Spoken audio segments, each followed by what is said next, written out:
Hey yo, what is going on with my people who I like to call the viewers of the tube? I would like to first introduce myself as Tyler, and you just entered the crypto channel that has never phased, just like Ahmaud Arbery in the face of danger. What else you want from me? I'm just trying to figure out what's going on out here, man. I'm working, rapping, I rap. Okay. Damn, what the hell is you talking about? I know, you're just acting you're jumping around, getting a little bit nervous on me. I think I see something plastic in the thing over here. Go ahead, bro. You can't go in my car. You're not allowing me to search your car? You can't go in my shit. I'm not asking you. Just don't reach the car, man. Get your hand out of your pocket. Hands out of your pocket. Hand out of your pocket. Down. Warning, down. Stay on the ground. Just stay on the ground, okay? Keep your hands out. No, keep your hands out. I've already checked him for weapons. I've checked him for weapons. Okay. Listen, man. I'm not here to mess with you, okay? You know how we stay calm. It's time for Chico Crypto.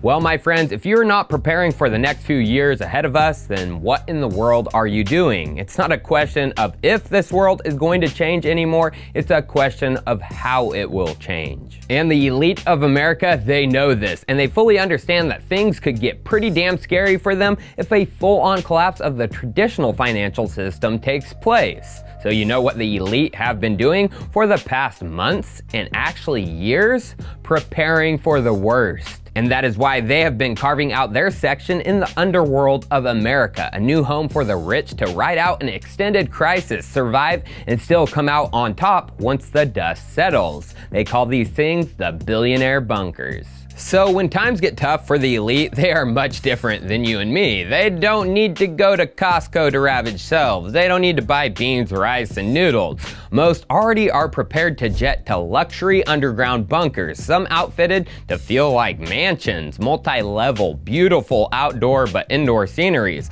and stocked with years of supplies and food. And they even have their own hydroponic systems for growing their food once the stuff they have saved runs out. And with the global panic, the rich elite have been scrambling to get their bunkers ready to go, with some even retreating to theirs. But who started all of this? Who was the one that began the trend of the elite preparing for the worst and within the last decade? None other than Silicon Valley mogul and god Peter Thiel, who co-founded PayPal with none other than Elon Musk. So, back in 2016, the New Yorker did a personal piece on another Silicon Valley mogul, Sam Altman. And what did they talk about? Well, prepping and viral spreads. Sam said in the piece about things he likes to do, oh, and an odd one, I prep for survival. After a Dutch lab modified the H5N1 bird flu virus 5 years ago, making it super contagious, the chance of a lethal synthetic virus being released in the next 20 years became, well, non-zero.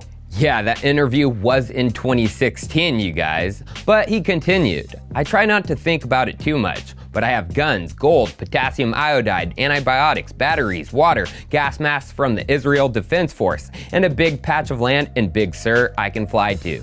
And a little lower down in the article, the writer states, if the pandemic does come, Altman's backup plan is to fly with his friend Peter Thiel, the billionaire venture capitalist, to his house in New Zealand. This is the area of the world the billionaires are flocking to, and they all have been talking about it for some time. The New Yorker covered it in 2017, Doomsday Prep for the Super Rich. And in the article, Reid Hoffman, co-founder of LinkedIn, said this, saying you're buying a house in New Zealand is kind of wink wink, say no more. Once you've done the Masonic handshake, they'll be like, oh, you know, I have a broker who sells old ICBM silos, and they're nuclear hardened, and they kind of look like they would be interesting to live in. In the article, they then asked Hoffman to estimate what share of fellow Silicon Valley billionaires have acquired some level of apocalypse insurance in the form of a hideaway in the US or abroad. And he replied back in 2017, I would guess 50+%. So in 2017, they were all preparing, buying up all the properties and getting them outfitted and ready to go. And I caught one of them, purchasing one where I live in Chico, California, the decommissioned Titan 1 silo, the first one. And I made a video on it before the viral spread. Palmer Luckey, Oculus founder, he bought it, and I found through public documents there is recent work being planned on the site, which back then I thought it may be for his defense company Anduril, but now I know what it is for. whereas the company the property is under, Eris Dome LLC, which is a Palmer Luckey shell company, is from the video game Chrono Trigger and was a fallout shelter for a major disaster. From the Chrono Trigger wiki, the Eris Dome is a location in Chrono Trigger, appearing in the future. It houses the remaining survivors of the horrible incident that destroyed Guardia. So yeah, it's spooky that Palmer used a shell LLC name this for work being done on a silo, a former fallout shelter. And Eris Dome from the game and original sketches of the silo look also very similar, including Eris Dome having a large underground bunker network, just like the Titan 1 silo near Chico.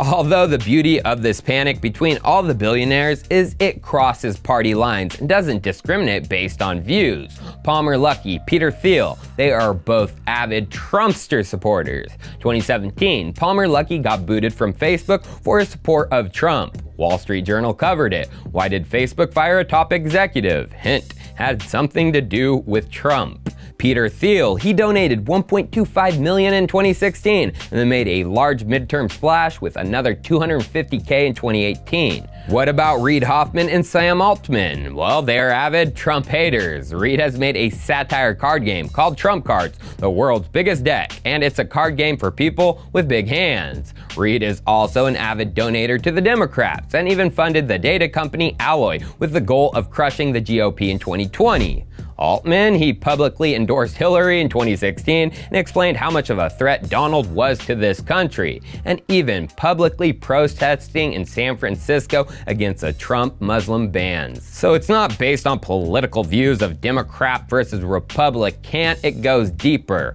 Remember what Reid Hoffman said regarding the New Zealand bunkers. Saying you're buying a house in New Zealand is kind of a wink wink, say no more. Once you've done the Masonic handshake, they'll be like, oh, you know, I have a broker who sells old ICBM silos, and they're nuclear hardened. The Masonic handshake, which I'm sure if you dig down the rabbit hole like me, you know of the handshake of their secret club, as all secret clubs have one. You remember your clubs from back in the day, the handshake is a staple. Trumpster and the Queen, the shake. Queen and the Pope, the shake.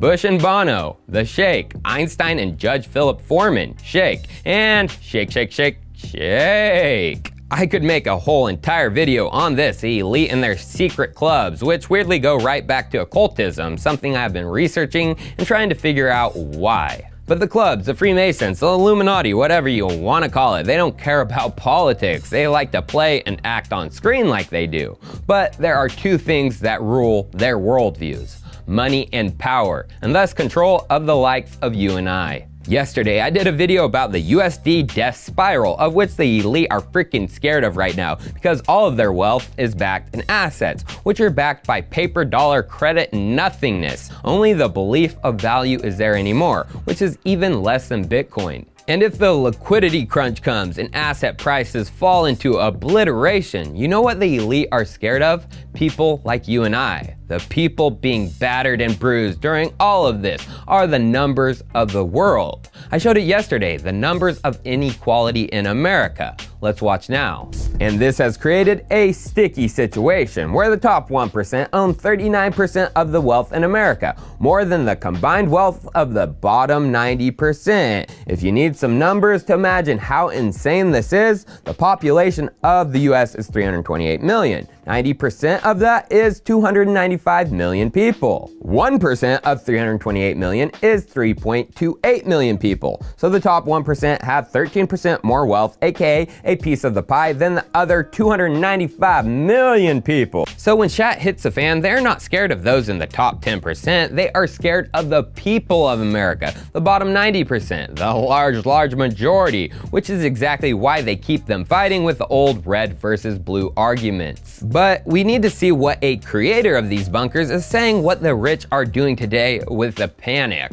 Robert Ficino, CEO of Terra Vivos, who has a large network of bunkers for the elite across America, said this when asked about what was happening with his customers. The residents are starting to flock to the area, staying nearby in motels and RVs. We won't activate it until it's time. We're waiting until the real stuff hits the fan, when the banks are closed and you can't buy any food, when gangs are roving looking for whatever they can get. Then you need to get in a fortress. And those New Zealand bunkers, some have begun fleeing. Bloomberg covered it. We needed to go. Rich Americans activate pandemic escape plans. But if they are preparing for the worst today, aka going into bunkers, the banks failing, and society pushed to the brink of collapse, a USD death spiral would of course happen.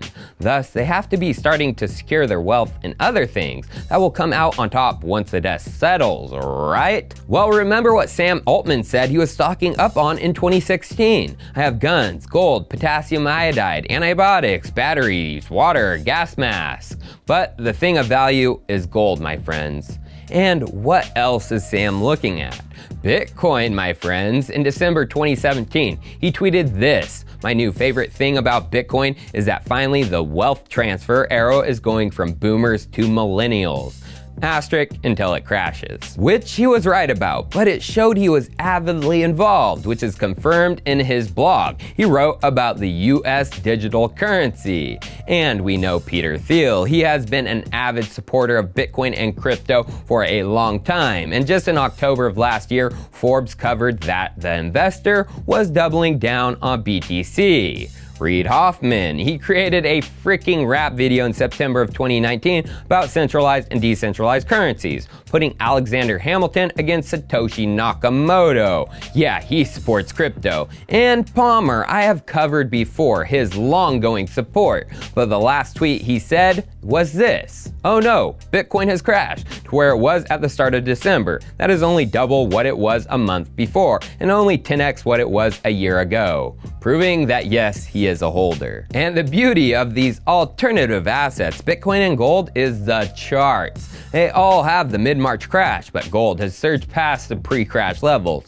Bitcoin is right back to pre-crash levels. The only thing that hasn't recovered fully is stonks, as the Dow is still far below. So, follow the trend, my friends, and prepare for the inevitable. I am inevitable. Cheers. I'll see you next time.